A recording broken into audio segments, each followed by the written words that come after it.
Drum roll, please.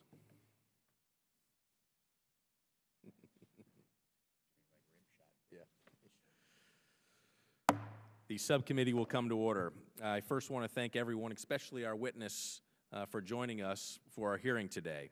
After recognizing myself and the ranking member, Mr. Engel, for 5 minutes, each for opening statements, I will recognize the members of the subcommittee for 2 minutes each for their opening statements. We will then proceed directly to hear testimony from our distinguished witness. The full text of the written testimony will be inserted into the record. Without objections, members may have 5 days to submit statements and questions for the record. After we hear from our witness, individual members will be recognized for 5 minutes, each for questions to our witness. And I now recognize myself for an opening statement.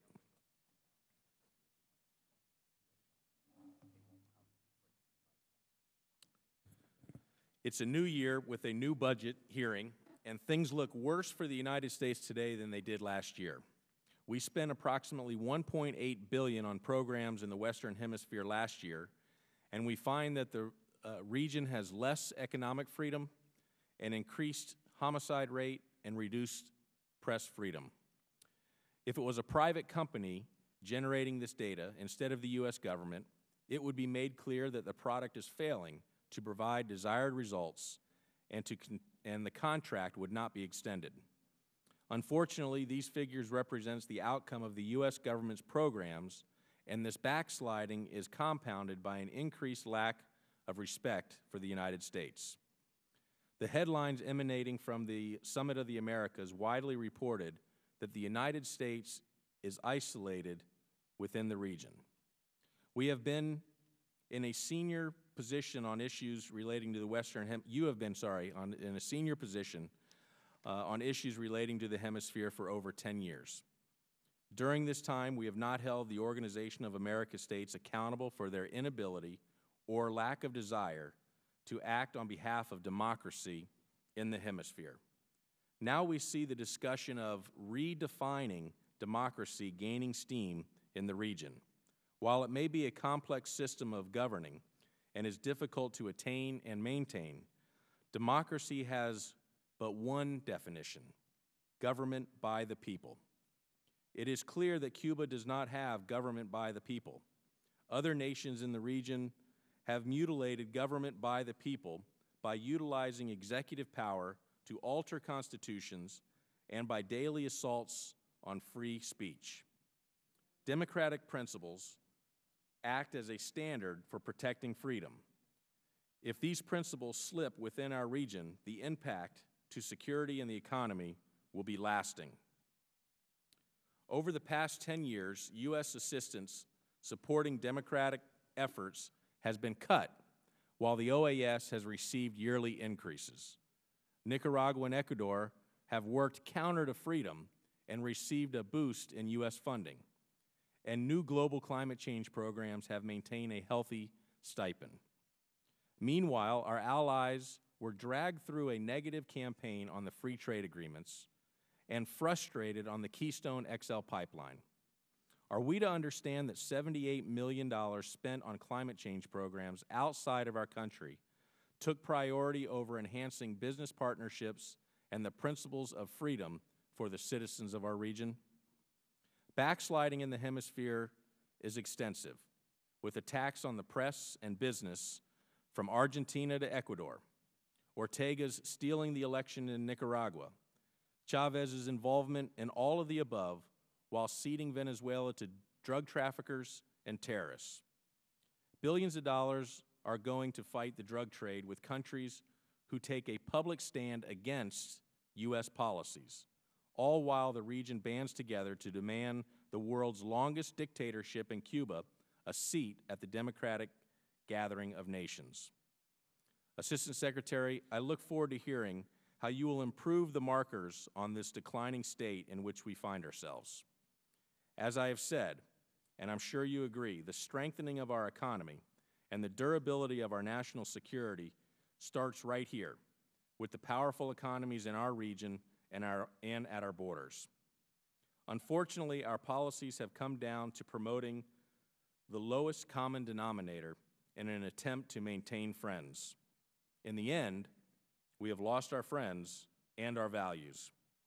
I hope that you will explain how you will use your new position and a requested $1.5 billion to set the United States on a more prosperous path forward, standing with our allies and putting our principles before our adversaries. With that, I now recognize the ranking member, Mr. Engel, for 5 minutes. Thank you very much, Mr. Chairman. Thank you for holding this hearing today with the Summit of the Americas having taken place in Cartagena, Colombia just a week and a half ago. This hearing is a timely review of U.S. policies and priorities in Latin America and the Caribbean. Before discussing our region, I would like to extend my warmest congratulations to Assistant Secretary Roberta Jacobson, whose nomination was recently approved by the Senate. Roberta, your work is widely respected, and your abilities are highly regarded by me and by many, many others. I could not be happier for you, for the department, for our country, and I wish you the best of luck, and I'm anxious to hear what you'll be testifying about today. I must say, however, that your nomination was yet another example of how the nominations process in the Senate is failing. When individual senators can hold up qualified, non-political nominees like yourself due to one agenda or another, it just shows that the system is broken and the time to fix it is now. Mr. Chairman, so Mr. Mack, if you're in the other body, I'm going to count on you to fix the system. Mr. Chairman, you and I were with President Obama, as well as Secretary Jacobson at the Summit of the Americas. We had the opportunity to speak with leaders of the region about the conditions in their countries, how they see the region, their ties with the United States. We learned a great deal about how our friends to the South view key issues, including how to work together to halt the illicit drug trade and associated violence and expand trade and prosperity to all people in our hemisphere. Personally, I would like to express my deepest thanks to President Obama for including me in his delegation at the summit. It was eye-opening to watch the proceedings not from the angle of the legislative branch, but through the lens of the executive. And having been there, I must say that President Obama, Secretary Clinton, and the rest of the U.S. team performed very well and represented our country with distinction. I thank them for our efforts. Many good things happened at the Summit of the Americas, many good things that the United States is doing. You wouldn't necessarily know that from the media coverage, who's focusing on a scandal, but believe me, there were many, many important things at that summit, and I was proud to be a part of it. Secretary Jacobson, I know this subcommittee is looking forward to hearing from you on some of the key issues we are monitoring in our region. I think we need to continue to assist Haiti so it can rebuild from the earthquake. We'll listen carefully to your thoughts on how the drug crime is affecting our friends in Mexico, Central America, and the Caribbean, and how our counter-narcotics response is proceeding. We look forward to your comments on the more challenging countries in the hemisphere, including Venezuela, Ecuador, and others, and of course, Cuba. As Mr. Mack mentioned, many of the countries are demanding that the next time there's a summit that Cuba be a part of it. I question and say, well, what's Cuba's responsibility? Well, we wanted to invite them, but what are they willing to do in order to get invited? And so far, I don't think we've seen very much. And with the U.S.-Colombia FTA entering force next month, we're hoping you will discuss how this will expand prosperity in the region and create jobs in the U.S., but also your thoughts on the status of implementation of the Labor Action Plan. So, Mr. Chairman, I thank you again for holding this hearing, and I look forward to the testimony. Thank you, Mr. Engel, and I'd now like to recognize Mr. Sears for 2 minutes for an opening statement. Thank you, Chairman Mack. Congratulations on your confirmation. Congratulations on your appointment. You have an easy job. It's only about, I don't know how many countries we have, but I'll just share a couple of things of my concern. And first, I want to thank Chairman Mack for taking the trip down to the summit. It was very informative, and it was nice to see the secretary there.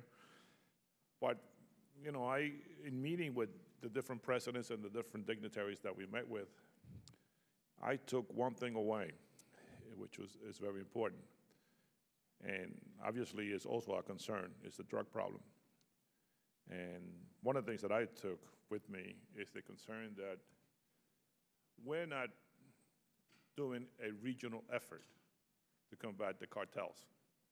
I think that we put a lot of money in one country, I don't think we put enough on some of the other countries. And from what I gather is what happens when we fight in Mexico, or we put some money in some of the other countries become roots. And it's that old expression of the balloon. You squeeze it here, and something else pop up someplace else. So I've been saying this since I got to Congress, that our effort has to be a regional effort. This is not now that we're in the minority, but when we were in the majority, we always talked about a regional effort. And it was just confirmed in talking to some of the presidents at the summit. They're concerned that they're not getting enough assistance to help us fight the drug problem. The other thing that concerns me is that it seems that we are trending away from the Western Hemisphere and looking at South Central Asia and the Middle East. And some of the money seems to be going there. I think that there is no better opportunity for us than in the Western Hemisphere. And to take money away at this time, I don't think is really the best policy that this country can have. And with that, I'll end, and I'll let the Assistant Secretaries make her comments, and I have some questions for the Assistant Secretary later. Thank you, Chairman. Thank you. And now I'd like to recognize Mr. Rivera from Miami for 2 minutes for an opening statement. Thank you very much, Mr. Chairman. Madam Secretary, thank you for being here. Very nice to see you again after spending some time together in Cartagena. In terms of my opening statement, I just want to give you some of my reflections based on our trip to participate and observe the Summit of the Americas in Cartagena, Colombia. And one of the biggest concerns that I took away from that summit was this notion that I believe President Santos had introduced maybe weeks or months earlier when the issue of Cuba's integration into the summit process came up. President Santos talked about perhaps the need to redefine our definition of democracy, because as we know, one of the premises of the summit process is, of course, participation of democratic nations. And I think it's a very dangerous, slippery slope that we get into if presidents start talking about redefining democracy, because I think there are a lot of tyrants around the world, and certainly in Latin America, or prospective tyrants, that could seek refuge in the notion that we somehow need to redefine democracy just to make an accommodation or to apologize for a communist, totalitarian dictatorship in Cuba. So I want to explore that a little more in my question and answer session, but I certainly want you to know that I hope this administration will summarily reject the notion that democracy needs to be redefined somehow in order so that we can accommodate tyrants like the Castro brothers, because all that will do is encourage further anti-democratic behavior in the hemisphere. Thank you, Mr. Chairman.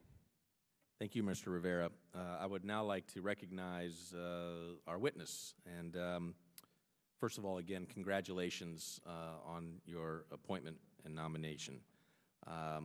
The Honorable Roberta Jacobson currently serves as the Assistant Secretary for the Western Hemisphere Affairs Bureau. She's had a long and distinguished career, and we mean that in a good way, with the State Department and on issues relating to the Western Hemisphere. You're certainly no stranger to the committee, to the Hemisphere, and we value your input and direction and look forward to a spirited conversation about how we improve our relations in Latin America to do what I think most people desire, and that is see the cause of freedom and democracy extended to all. So with that, I recognize the Assistant Secretary for 5 minutes for her opening statement. Thank you, Mr. Chairman, very much. Chairman Mack, Ranking Member Engel, members of the committee, it's a privilege to be here today, and it's particularly nice to be back in this chamber after an absence of several months. And I really appreciate the opportunity to speak with you and the support and engagement that this subcommittee has given to our efforts in the Western Hemisphere. I also thank all of you for being in Cartagena, Colombia, and I look forward to talking about the Summit of the Americas with you. We are fortunate that in our hemisphere, we are overwhelmingly presented with opportunities to advance U.S. objectives and promote democracy and greater prosperity for the United States and all the countries of the region. As you noted, the President and the Secretary's engagements in Colombia demonstrated the power of this vision to expand social and economic opportunity, but the summit also provided an opportunity to continue our work standing up for shared democratic values in the Americas. We are especially engaged in responding to threats against democratic governance and freedom of expression, threats to citizen security, and threats from external actors in the Western Hemisphere that directly impact the security of the United States. The Summit of the Americas showcased the region's rapid change. Although obscured by reporting on other issues, the summit highlighted the many practical ways that governments and citizens in the Americas are coming together to solve problems and build a more successful and connected future. President Obama reinforced the spirit of partnership that has been at the core of his administration's policy in the region. The Colombian government's program for this year's summit, including the CEO Forum and civil society forums, was a successful example of what Secretary Clinton calls the three-legged stool of a democratic society: accountable governments, private sectors creating opportunities, and engaged civil societies. The initiatives that we launched at the summit included the establishment of the Small Business Network of the Americas to provide technical assistance to small and medium-sized enterprises and encourage American SMEs to take advantage of the market in this region, announcement of the Women's Entrepreneurship Network, advancement of the President's 100,000 Strong in the Americas effort to increase student exchanges, expansion of regional broadband capacity, and support for innovation efforts in development. I'm especially enthusiastic about the United States' role in the creation of Colombia's Connect 2022 initiative to expand electrical connectivity throughout the Americas. Through equal partnership and the power of proximity, the United States is working with capable regional partners to address key challenges facing the people of the Americas. Increasingly, these partnerships do not require U.S. assistance, as more and more countries become global players and donors in their own right. At the same time, transnational crime in the hemisphere has caused violence that makes day-to-day life for some of the region's people intolerable. Sustained U.S. engagement and assistance on this front is required to counter these threats, to improve the lives of people throughout the region and protect our security interests. The administration's FY13 request of $1.65 billion for the Western Hemisphere prioritizes our security initiatives in Mexico, in Colombia, in Central America, and in the Caribbean. Our requests for these initiatives reflect an emphasis on enhancing capacity and strengthening institutions over the long term.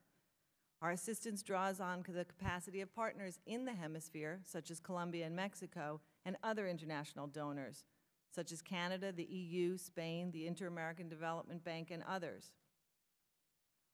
Our FY13 request also prioritizes assistance for Haiti to support the country's ongoing development efforts, focused on sanitation and health services, expansion of energy infrastructure, economic growth to increase job creation, and improving the government's ability to deliver needed services.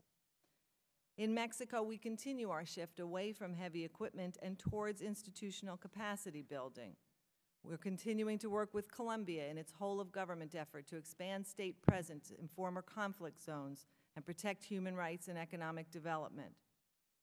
During the Summit of the Americas, the President also announced our intention to seek an increase to at least $130 million for our assistance under the Central American Citizen Security Partnership in response to continued high levels of violence in that region. Finally, let me mention that democracy assistance is also a critical component in achieving our goals, and our commitment to democracy and human rights throughout the hemisphere is unwavering. We will continue to support human rights activists and fundamental freedoms around the world, including in challenging environments like Nicaragua, Ecuador, Venezuela, and Cuba. Thank you again, Mr. Chairman, and I look forward to continuing to work with you to advance U.S. interests in the hemisphere. Thank you very much. Thank you for your opening statement, and now recognize myself 5 minutes for questions. I want to explore a little bit more with you the idea that we seem to be cutting funds for supporting democratic efforts, but we see an increase in funds that goes to the OAS. Can you tell me why is it that it appears that, I'll just say it this way, it appears that we are making it more difficult for our allies, and that the enemies of the United States tend to be getting a pass. And we see it through the FTAs and how long it took and this drawn-out campaign on the FTAs. We see it now with the Keystone XL pipeline. That in foreign policy, if we want to say it matters to be a friend of the United States, but then when we have the ability for a Keystone pipeline or for the FTAs, we drag our allies through the mud. Can you kind of explain why it is that funding for democracies has gone down while increased funding to the OAS when the OAS has, I believe, failed in its mission? And then why do we tend to give a hard time to our allies instead of supporting them with free trade agreements and Keystone XL pipeline? Thank you, Mr. Chairman. I think I want to start off by saying that we certainly are delighted that the free trade agreements are entering into force, that we were able to move those ahead, and that they are strong free trade agreements that will serve both countries, in each case the bilateral agreements, very well. We now have free trade agreements that run from Canada all the way down through South America in many countries of the hemisphere, and that remains a very important part of our policy. But you won't, you'll admit that it was a very long time, and you've got to admit that the length of time it took to get them done in relation to how long it takes free trade agreements to get done in other places with Latin America countries and other countries has made it difficult for us in the hemisphere. It did take a long time, there's no doubt, but in the end, what we achieved in terms of agreements with all of these countries, I think, were stronger agreements. The Labor Action Plan and the implementation of that action plan is making a difference on the ground, and we're delighted that this is going to open up such new opportunities for American jobs and for the economies in the region. But when it comes to supporting democracies and supporting our allies, let me start with, for example, the Citizen Security Initiatives, which, while Mexico and Colombia are going down, because those are countries that are capable of taking over those programs, certainly as many years after we began Plan Colombia as we now are.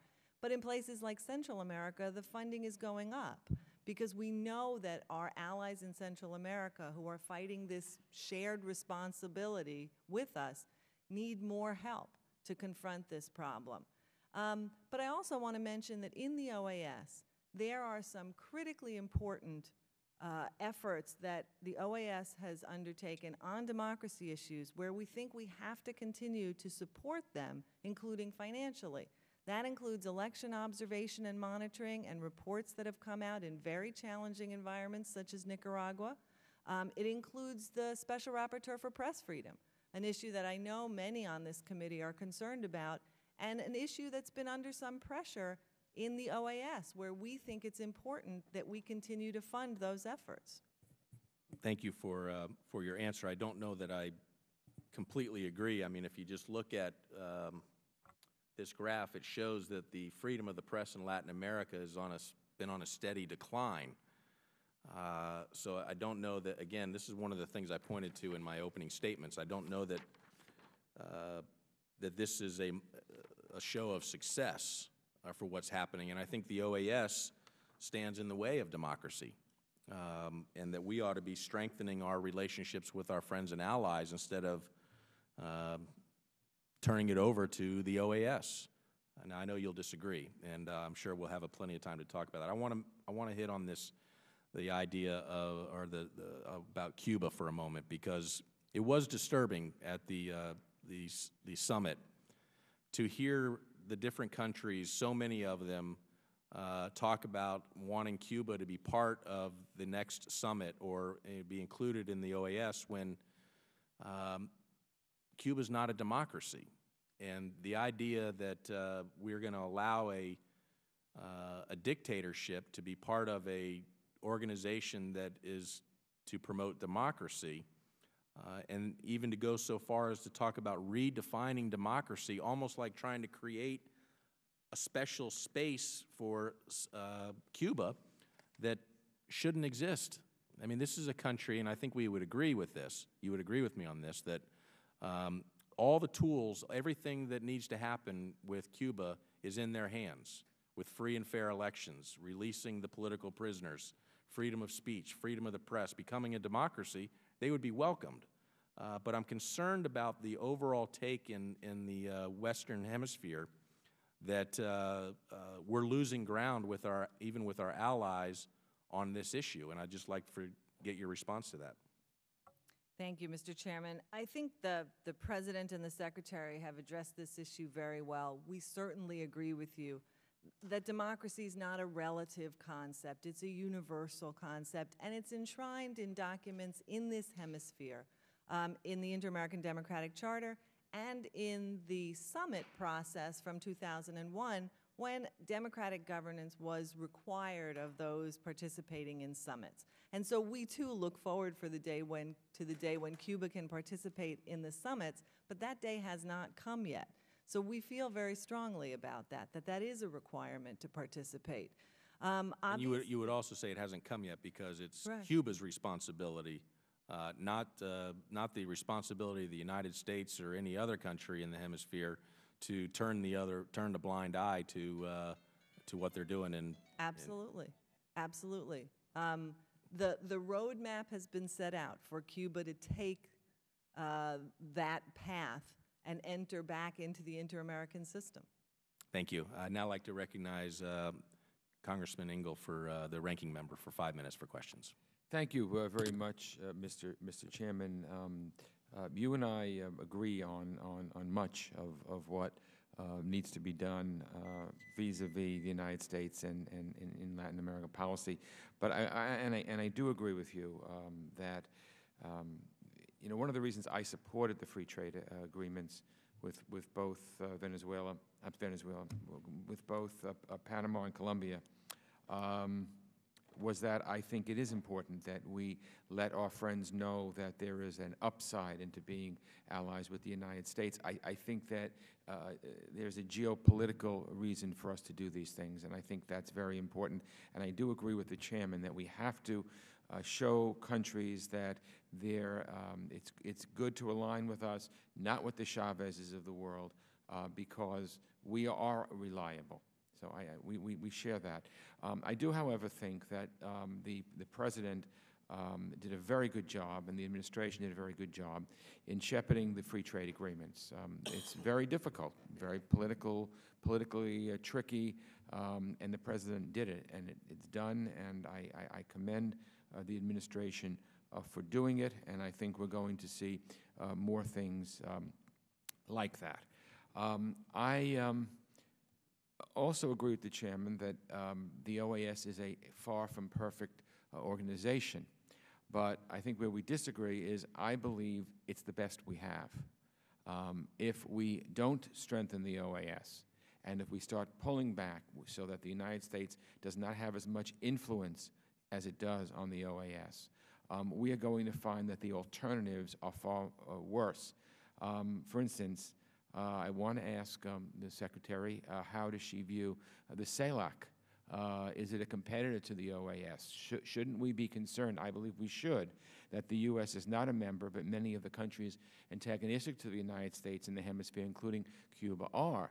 So it's almost like be careful what you wish for, because if there are these other organizations that do not allow the U.S. or Canada to participate, I think we're better off staying with the OAS, strengthening the OAS, not pulling funds away from the OAS, and going with the organization where we have influence and where we can help to shape things the way we see it. And I do agree with both you and the chairman that, and I said it in my opening remarks, that Cuba needs to do a lot more before it can be admitted to the OAS or Summit of the Americas. And I almost find it preposterous that they refuse to do more They still have Alan Gross, an American citizen, and yet they think that they can just become members of all these organizations without making a change. So I'm wondering if you could talk to me about CELAC and the OAS and these other things that I mentioned.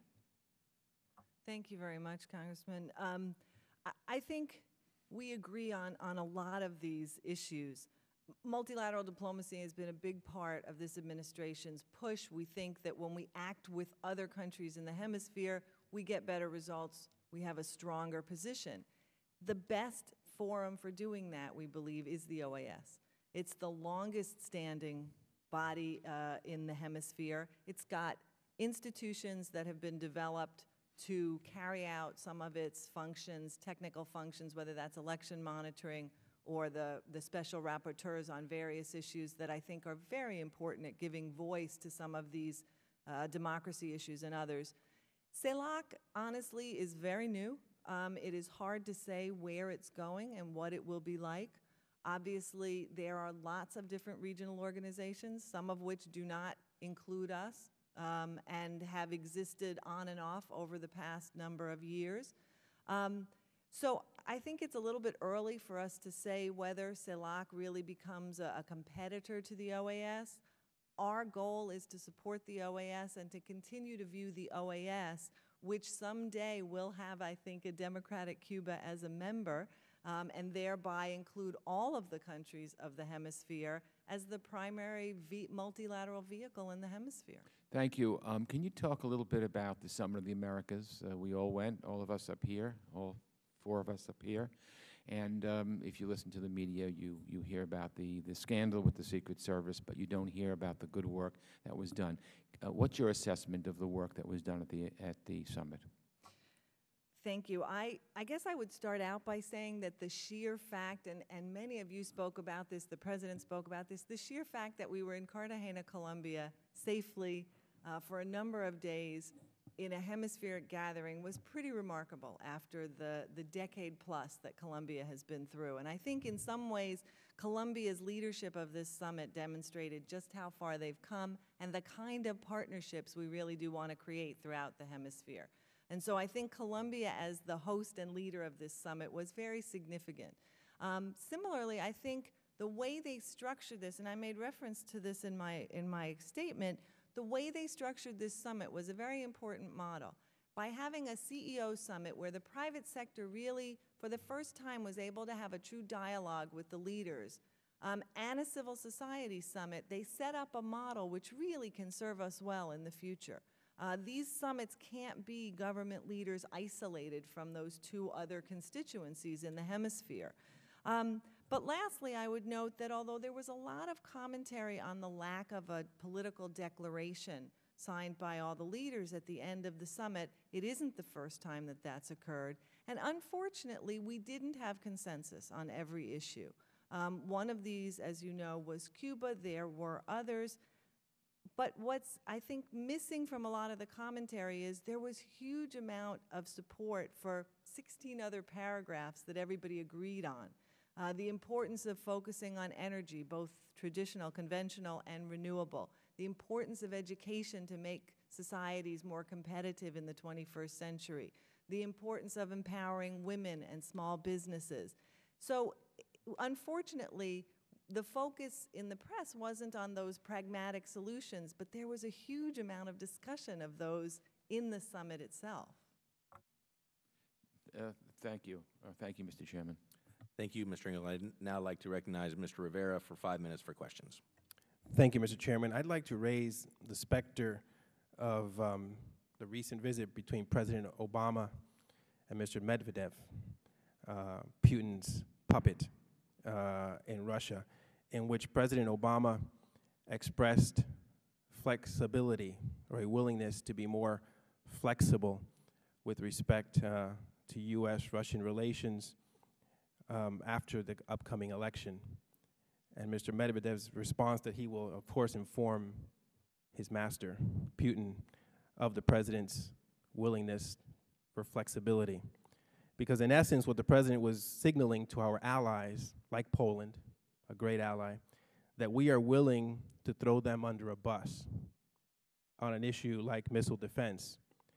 and risk our own security as well once the nuisance of an election is behind President Obama. I think that was an extraordinary message to be sending to our allies, and a very dangerous message to be sending to our foes. I know that in Cartagena after the summit, there was a lack of consensus, as you just cited, regarding a statement inviting Cuba to participate in the next summit, and I know some of our diplomats saw that as some sort of a victory, and that thus maybe we should tone down expressing our concerns on this matter, because of course that's what diplomats do. They don't want to make waves. But I believe President Obama's colloquy with Medvedev gives me grave concerns on a host of foreign policy and national security issues. So let me just ask you specifically and directly. Did President Obama or any member of this administration communicate to representatives of any government any private assurances of flexibility after this election with respect to Cuba's admission into the summit process? Congressman, we did not. Thank you. Let me ask you another question very directly. If President Obama is reelected, and assuming you continue in your post, which I hope you will, and assuming Cuba remains the totalitarian dictatorship that exists today, when that summit comes up again in Panama, will the United States attend the next summit in Panama if Cuba participates? I have to say, Congressman, there's so many hypotheticals in there. There's only two. Well, President Obama being reelected and Cuba being a totalitarian communist dictatorship that is on the list of terrorist sponsors by your State Department, that your State Department has issued. You have placed Cuba on the list of terrorist sponsors. If those conditions exist at the next summit in Panama, will the United States participate if Cuba participates? Congressman, I can't say definitively what status Cuba will have 3 years hence. Hang on one Today's second. status. But if nothing changes, then neither would our position. So if nothing changes in Cuba with respect to their governing structure, and there is an effort to include Cuba, and indeed that effort succeeds and comes to fruition, the United States will not participate in the Summit of the Americas in Panama. Is that correct? What I can't do here is make you a promise on behalf of the President. I can't speak for a future action by the President. But what I can tell you is nothing will have changed in our view that Cuba should not be part of the summit process until they are a democracy and have made changes. If those changes have not come, we will not believe they should be part of the summit process. And we will have to confront that at the time that the summit is being planned. Well, I hope. It might include lots of different options. Well, I hope you will. I hope a very clear signal will be sent by whatever administration is in power in the White House after these elections, that under no circumstances will the United States provide credibility, legitimacy, credence to a supposedly democratic process when such an anti-democratic regime like the Castro dictatorship would be participating. Thank you, Mr. Chairman. Thank you, Mr. Rivera. I'd now like to recognize Mr. Sears for 5 minutes for questions. Thank you, Mr. Chairman. First, let me congratulate the Secretary of State and the President for holding firm on not allowing Cuba in the summit. I know it was not easy.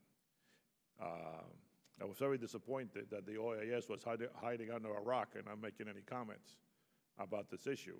So that's disappointing. At the same time, I was more disappointed at what happened with our security forces. You know, not only for ruining this summer for the president, but really ruining it for the people of Colombia and what they've done over the last 10 years. They try to put a new face on this hemisphere. They work so hard, And yet the news out of Colombia is about what went on with the security forces. They all should be dismissed. There's no room for that.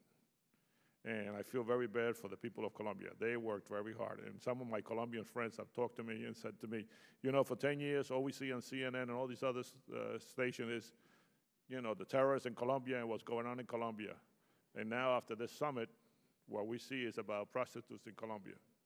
So it is really a sad commentary on those people that, and I know that not all of them did it, but those 10 or 12 people that were involved, it's really a sad commentary. The other thing is, I want you to talk to me a little bit about this idea that maybe we're shifting money from the Western Hemisphere and put it around the Middle East and Asia. I'm very concerned. I really think that what I took away from the summit and talking to some of those presidents is that they also are concerned. And, you know, they were our closest neighbors. So, and especially what's going on with China trying to get a foothold in all these countries. So can you just speak a little bit to that? Absolutely. There's two things I want to mention. One is, just before I turn to the assistance, just how much engagement we have with countries where there is no assistance component. You just saw the visit of President Dilma Rousseff to Washington from Brazil. The Secretary went on to Brazil after the summit. We have just multiple dialogues with Brazil. Brazil is shifting in their relationship with us vis-a-vis assistance to become a partner in donating assistance to Africa with us, working together on food security. So some of the closest relationships that we have are no longer defined by assistance because the countries have graduated, have outgrown assistance, and that is a very good thing. But it doesn't mean there is less of a partnership with those countries. In other cases, we have countries where we've had very intense, very large aid relationships, like with Colombia, over about 12 years, and that aid is on a down slope because of Colombia's success and because of their economic ability to assume greater financial responsibility. Again, it does not signify a lessening of our commitment to Colombia. It signifies the gradual and managed transition of an aid relationship to one where Colombia can take on more of that responsibility. In Mexico, the shift is from some large pieces of equipment that are expensive, frankly, that we put in the beginning of the Merida Initiative, despite how long it took to get things there, to one that is much more intense on training and building capacity, which frankly is cheaper than helicopters. So I think it's important to recognize that while some of those numbers are going down slightly, the intensity of the cooperation is just as great, and in some cases it's increasing. I think that's also true in Central America and in the Caribbean, where the capacity is not as great, where we really do have to stay engaged longer. We've tried to maintain those levels of funding and in some cases increase them because we know there isn't as much capacity. So while I know that there's lots of attention on the Middle East, on Asia, on other parts of the world, we think we've done a pretty good job at defending levels of assistance that will enable us to maintain those intense relationships on issues of critical importance to the U.S. Well, I'm glad to hear that, because one of the concerns that some of the presidents, especially Central Americans, have is that they're going to become the route, or they already have become the route, where the drugs are going to be transported, and they are fearful that they do not have the means to stop it. So I do hope that we keep concentrating in those areas. Thank you very much. Thank you, Mr. Chairman. Thank you. And if the Assistant Secretary doesn't mind, we'd like to have another round of questions, and they just get easier. Yeah, it just gets easier. I want to go back. There's clearly a difference in opinion with the OAS, and I respect that other people will have a different opinion than mine. But what concerns me about the OAS is, you know, we saw what happened in Honduras, and I believe that the OAS, instead of standing up for the people of Honduras and their democracy and constitution, instead sided with Chavez and Zelaya. And in fact, I think that our own administration had the wrong position, and the State Department had the wrong position. That so I don't know why we continue to, the idea of multilateral, bilateral. If you're part of an organization that ultimately brings down the overall strength of democracy in an attempt to try to be friends with everybody, that's not getting us anywhere. And you keep pointing to the work it does in monitoring elections.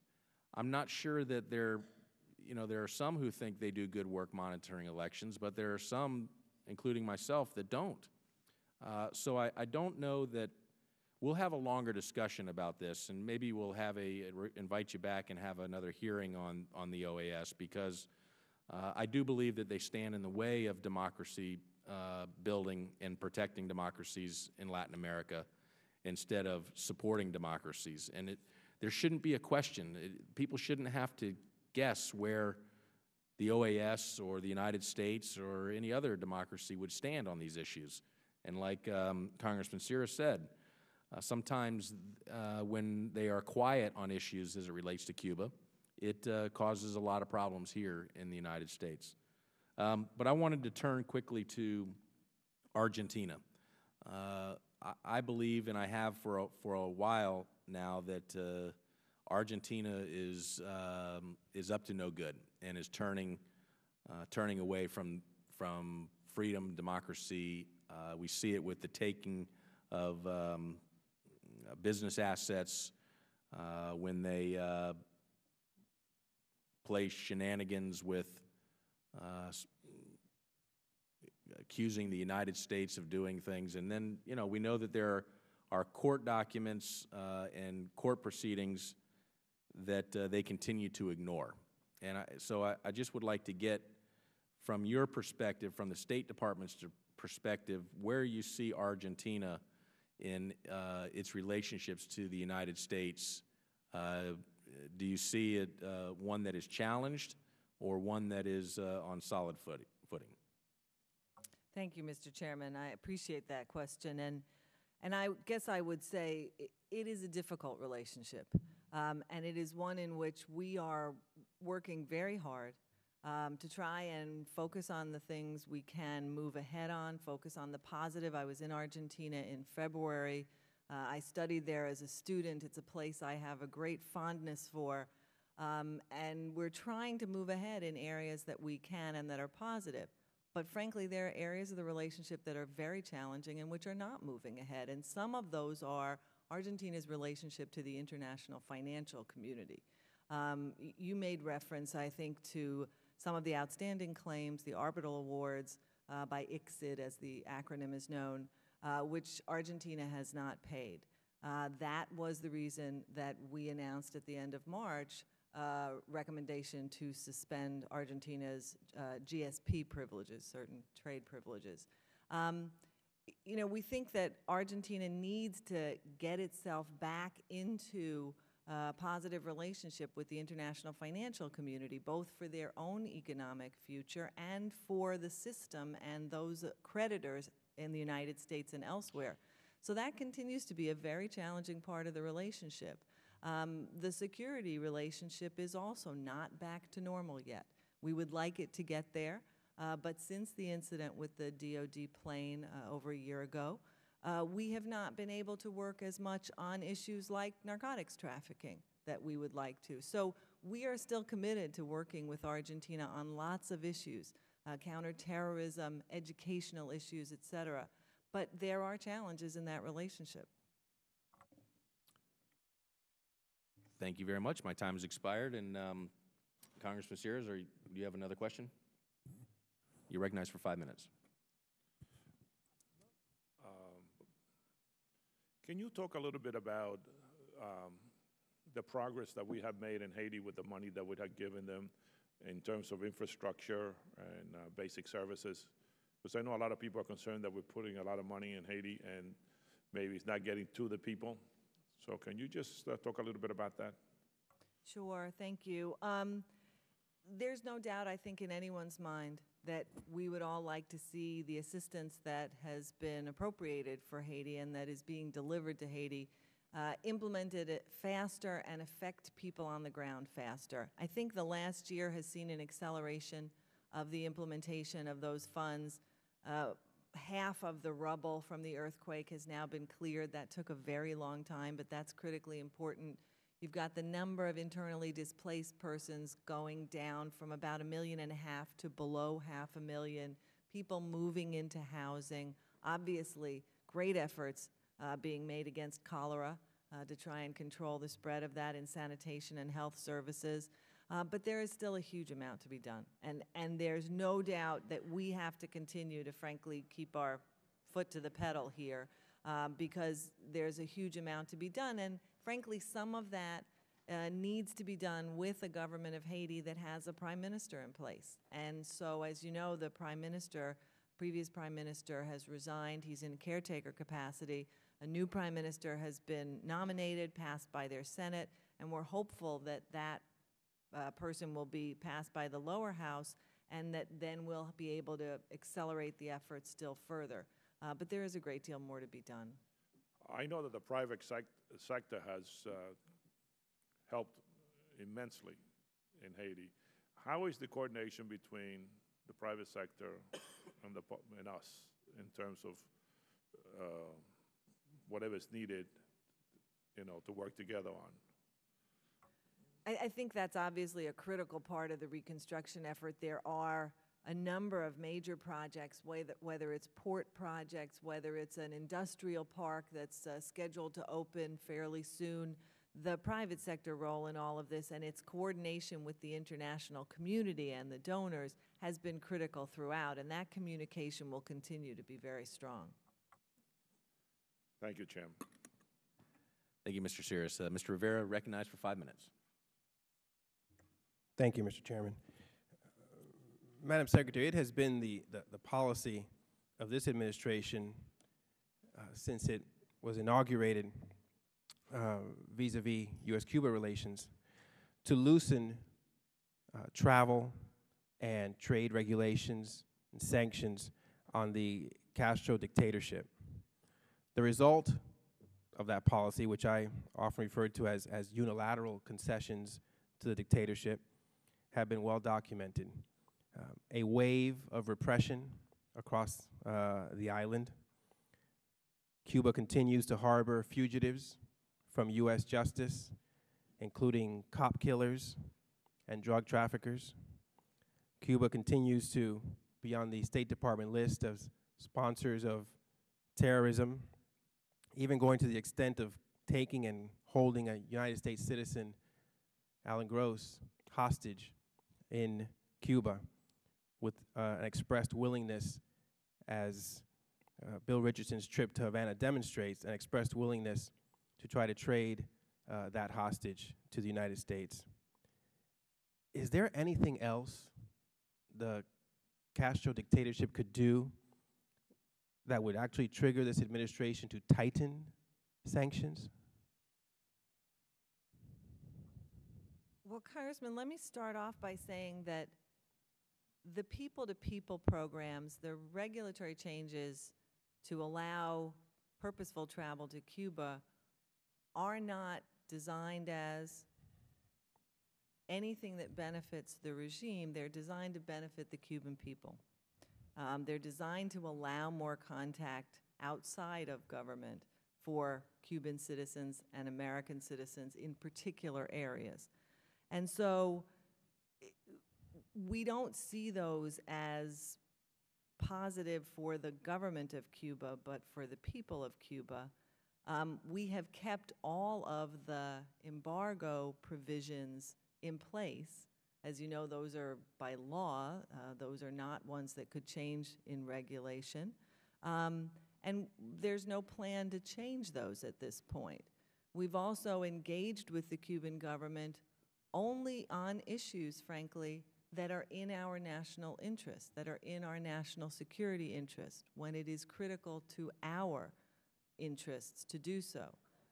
So we believe that we've kept a very firm line on sanctions with the Cuban government, but tried to open up space for average Cubans separate from their government. Can you cite any progress in democratic reforms on the island that have resulted from that policy?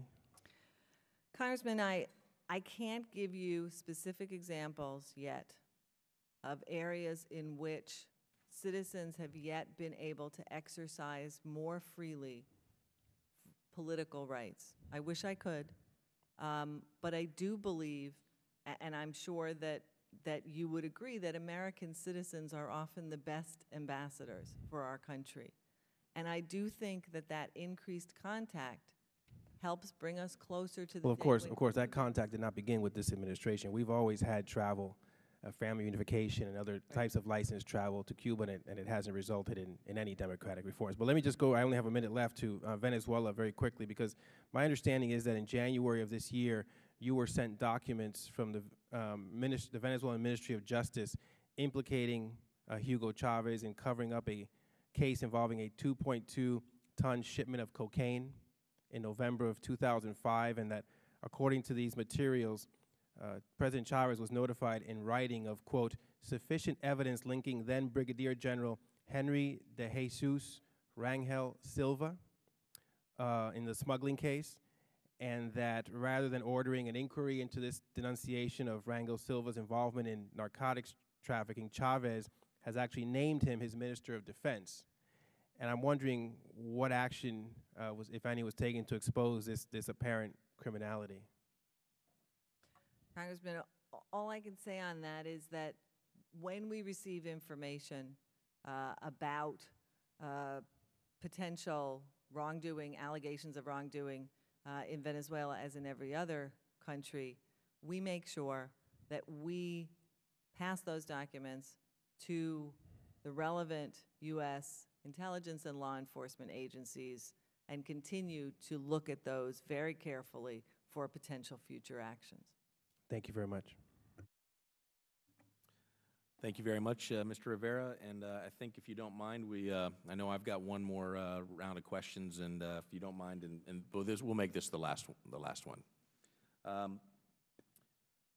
One of the other issues that came out of that was talked quite a bit during our meetings at the summit was this notion of legalizing drugs. And I wanted to first give you a minute, if you would like, to here on the record here in the committee state the official position of the administration and the State Department and our U.S. government. Sure. Very quickly, I can tell you that is not a direction the United States government believes we should go, that legalization is not the answer to this problem. But we understand the frustration of countries with the violence and the difficulty in confronting trafficking, and we've got to discuss a whole lot of options to confront it, but we don't believe legalization is the way to go. Thank you. I think it's important, you know, obviously this is an area where we agree very much, and was concerned that there was so much talk about it in Latin America at the summit on this idea that you know, dialogue is good. Well, dialogue is good, but there are certain things you don't put on the table, and we think that legalizing drugs is one of those issues that just should not be on the table. We know in the United States we have an epidemic on prescription drug abuse, and that is legal. Those are legal drugs, but it's the #1 killer over cocaine and heroin combined.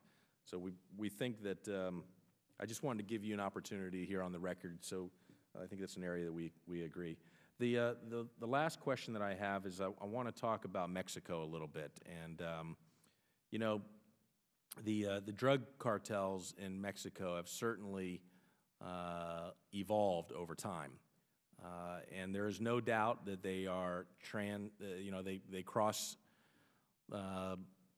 They're operating in countries other than just Mexico. We know that they are operating here in the United States. We know that they have operating in Central and South America, and you know, and the Merida Initiative, although I think we all think it is good, I'm not sure that it is a program that is situated to handle the evolution in Mexico. And I know it's a touchy subject. Every time I bring up counterinsurgency, we get our friends that aren't happy with me. But I believe that if we're going to be successful in confronting these insurgencies in Mexico, then it's going to take an all-of-government approach. And I'm concerned that the Merida Initiative lacks some of the ability to do that, and I'd like to just get your opinion on those issues. Thank you, Mr. Chairman. I think you know that I've worked on Mexico for quite a long time, and I completely agree that a whole-of-government approach is absolutely what's needed. What I think is important to remember is that the Merida Initiative and the foreign assistance that the State Department administers, which we work with our colleagues in USAID, within the State Department in our International Narcotics and Law Enforcement Office, but also with our colleagues in DEA, in FBI, in DHS, both ICE and others, is only part of what we work with Mexico on. There are also programs under DOD and for the U.S. military to work jointly with counterparts in Mexico on training. So we feel like we really have crossed the law enforcement and security force spectrum to include all the best ideas to respond to the threat and to work with counterparts. Thank you. I appreciate that, but I guess I see it a little differently. And we're back to this kind of silo mentality. And what I'm talking about is how do we approach this where we're when we do an all-of-government approach, that all of government is actually working together in a coordinated effort. And absolutely, I know that there are many agencies, departments in the U.S. government that is participating in Mexico. But I'm concerned about the coordination, and that I know that there's been advances, but I think if we have a program that's going to look at it as one, if you will, that instead of having the silo mentalities of how we're going to deal with the insurgents in Mexico, because look, frankly, the people who live along the southern border are fearful, and so you've got drugs and criminals and terrorist organizations that are trying to move north across the border, and you've got guns and money that's moving south. So it's a shared interest to secure that border, and also to ensure that the insurgents in Mexico don't have the ability to continue to operate in the United States and in Central and South America. So I think this whole of government approach needs to be done under one spectrum instead of a silo and the silo effect that we have now. I'll just leave that with you, and thank you very much. Next is Mr. Sears for 5 minutes. Thank you, Mr. Chairman. You know, we have a situation in Venezuela where the president is obviously in Cuba for treatment, and elections are in October. One way maybe that the OAS can become useful is by sending monitors to the election process and be observers. I was just wondering if anything like that has been discussed or anything with the OAS, and do you know what kind of plans are we making in case Chavez doesn't leave Cuba? Congressman, we certainly believe that international and domestic election observers will be very important in Venezuela, and we would strongly support election observation missions for the October elections. There's obviously lots of different organizations that may be able to do that. Within the OAS context, the Venezuelan government would have to request the OAS monitor the elections. We hope they will do that. And we certainly are talking with partners and folks around the hemisphere to encourage election monitoring. But we think it's equally important that domestic organizations be able to monitor the elections within Venezuela. And in terms of the issues of President Chavez's health, we really don't have any more information than everybody else has, but we're obviously watching things very closely, making sure we have good information, reaching out to Venezuelans of all stripes, as we have over the last number of years, and will continue to do regardless of his health status. Thank you very much. Thank you, Mr. Sears. Now I recognize Mr. Rivera for 5 minutes for questions. Thank you very much. I'm pleasantly surprised that we get another round. I didn't know we would, but so maybe I'll ask about Cuba. And something very interesting happened in the summit. And, again, just want you to kind of have a free association moment here. But Congressman Cedars and Congressman Mack and Congressman Engel and I, we were in some meetings where I remember some of us asked presidents of Latin American countries, why is it that there's this push to integrate Cuba into the summit process so vehemently among some presidents? And we actually had presidents tell us, in a moment of candor, that the main reason is because many Latin American countries fear upheaval and civil unrest among the more leftist sectors of their society, labor groups, student groups, non-government organizations that are very sympathetic and have alignment and nexus with the Castro dictatorship. And so in order to prevent those types of disturbances and civil unrest, they kowtow to the Castro brothers. We actually heard that from Latin American presidents. President Calderon from Mexico was here yesterday. We met with him, and I asked him what he could cite as the success of over 50 years of engagement by Latin America in Cuba, what democratic reforms they can cite, because they always call our policy a failure. So I asked him for the successes in terms of democratic reforms of engagement in Cuba by Mexico and other Latin American countries. And his response was, well, we were able to extract Mexican citizens from Cuba's prisons.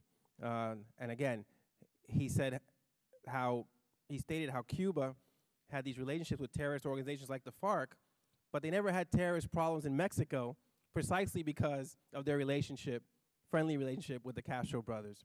And so you have so much experience in Latin America, and I'm just going to ask you to, whatever candor you can give here within the parameters of being a diplomat and a representative of the U.S. government, does any of this ring true to you?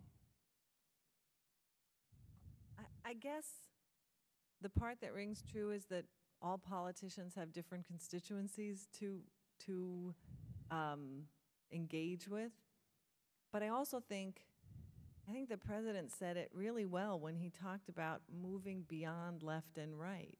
And there are universal standards that we in this hemisphere have signed up to.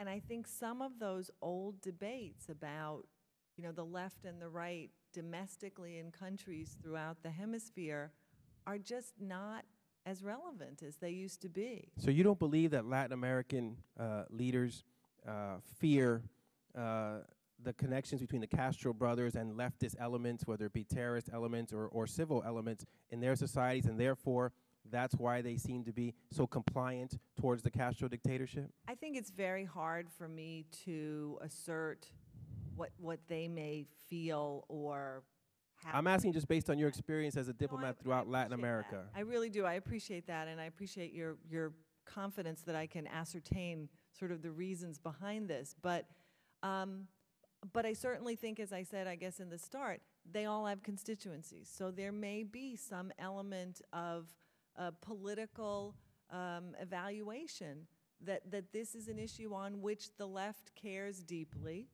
and they may want to address that particular constituency. Well, I appreciate that. I've got 1 minute left, and I'd like to ask you with respect to Millennium Challenge funds and in Central America, particularly in El Salvador. We've seen what's been happening with El Salvador and confiscation of U.S. investments in El Salvador and so forth, and in other countries in Central America. Do you think it's time for perhaps the United States to reassess our relationship in terms of these programs with these countries that are having, I guess, offensive behavior, really, towards U.S. interests in these countries? Congressman, I think it's very important that we pursue issues of potential expropriation or takings of properties with governments, whether it's El Salvador or others in the hemisphere, and we're going to do that pretty aggressively. But I don't think we have come to the conclusion that it would necessarily be productive to end relationships through the MCC or other of our assistance programs, which go to some of the poorest in those countries, and we continue to believe are very important programs. That doesn't mean we're not going to work on the issues of potential takings or expropriations. Thank you very much. Thank you, Mr. Chairman. Thank you, Mr. Rivera. And for the last question, Congressman Engel is recognized for 5 minutes. Thank you, Mr. Chairman. We've all mentioned Cuba, and I mentioned Alan Gross.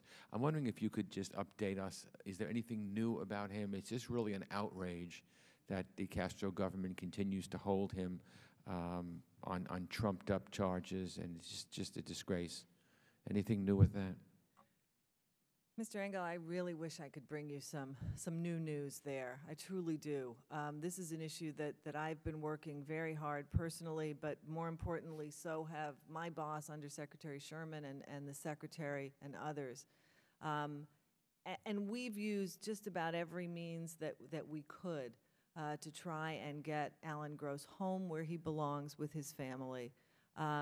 We had some hope that the Cuban government would take the opportunity of the Pope's visit to make this gesture and to release Alan Gross. His mother's 90th birthday was just about 10 days ago while we were in Cartagena. She's very ill with lung cancer. There is just no reason to hold this man and not to allow him to be home with his family. And we'll continue to use every mechanism that we can. But I have no progress on that front to report to you. You know, thank you. We've all made the point that Cuba has not moved at all towards democracy and why it should not participate in another conference if it hasn't changed.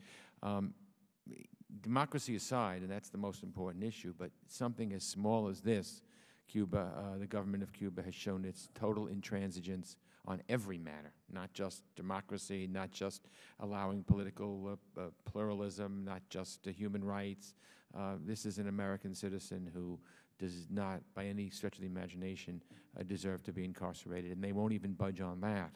So it's very disheartening that people want to still give them a free pass and say that we should just keep a blind eye and just pretend that it doesn't matter what kind of government any country has. You know, we're all the same, and I think that undermines the organizations and the countries that talk that way. It really diminishes them. Could you talk to me about the SIFTA treaty, the gun trafficking SIFTA treaty? The State Department's confirmed that the U.S. is in compliance with SIFTA. And is this true? And what's the status of the treaty and efforts to get it ratified in the Senate? Thank you, Congressman. We, as you know, have sent the treaty, the SIFTA treaty, the Small Arms Treaty, to the Senate after it was signed in 1997. What's changed since then, I'm happy to say, is that the treaty is on the State Department's or the administration's list of priority treaties, and that's as of last October when that went forward to the Senate Foreign Relations Committee. So we're still hoping that there will be movement on that treaty. Most importantly, I think it's important to make clear that there are no U.S. laws or regulations that would have to change for implementation of the SIFTA treaty. It recognizes legal rights to own guns and weapons, and we do not believe there is a conflict between the SIFTA treaty and the laws and the rights that American citizens enjoy. So we hope that it will move ahead. We think it's important in the hemisphere. Let me, thank you. Let me ask you a question about Colombia. I mentioned before that I supported the FTA with Colombia, and I believe that Colombia is a tremendous example of a country that works with us, is a strong ally, and I can't say anything more. I'm very pleased with the fact that they have done everything we expected of them. But can you tell me if Colombia has fully implemented the labor action plan? Because there has been some talk that they have not, and if that's not true, which sections still require implementation, and is there a firm timetable for implementation? Congressman, I think that Ron Kirk, the U.S. Trade Representative, said it pretty well in Cartagena when he talked about the Colombian government reaching all of the milestones that we expected and hoped for in the Labor Action Plan. They are clearly making serious efforts to protect trade unionists, to ensure that there are prosecutions of cases of violence against union leaders, and that we were pleased enough with that progress, obviously, for the free trade agreement to be put into effect. But I will tell you that there still are things that need to be done, and we'll continue to work with the Colombian government, really without an end date, but continue to work with them to implement fully those provisions and to continue to improve the record on trade unions. Thank you. Can you talk, I don't know if when I was out of the room, if we talked a lot about Mexico, what is the status of Merida? Are the funds still flowing? We still know there's lots of help that the Mexicans need, and I think that in terms of our relationships with countries, all the countries to our south, none is more important than our relationship with Mexico. Obviously, we share a large border. They've been a good ally, and what happens down there affects us up here and vice versa. Congressman, we're very happy that the pace of implementation has accelerated pretty dramatically in Mexico. The Secretary committed that last calendar year we would implement $500 million in assistance, and we hit that goal, made it just over that, so that we're over $900 million implemented already in the Merida Initiative, but we're continuing. That number continues to increase, and to continue to work with the Mexicans. And now the shift is also to work with Mexican states, because Mexican police are over 400,000 in state and local jurisdictions and only 40,000 at the federal level. So there's clearly a lot more we still have to do, but there's huge progress that's been made. Okay, I see my time is up, so I want to thank you again, and thank you very much, Mr. Chairman. Thank you, Mr. Engel, and thank you very much for your time, for your responsiveness to our questions. We appreciate it so much, and we look forward to the next time we can have you back in front of the committee and continue the dialogue. So thank you very much. The committee hearing is now adjourned.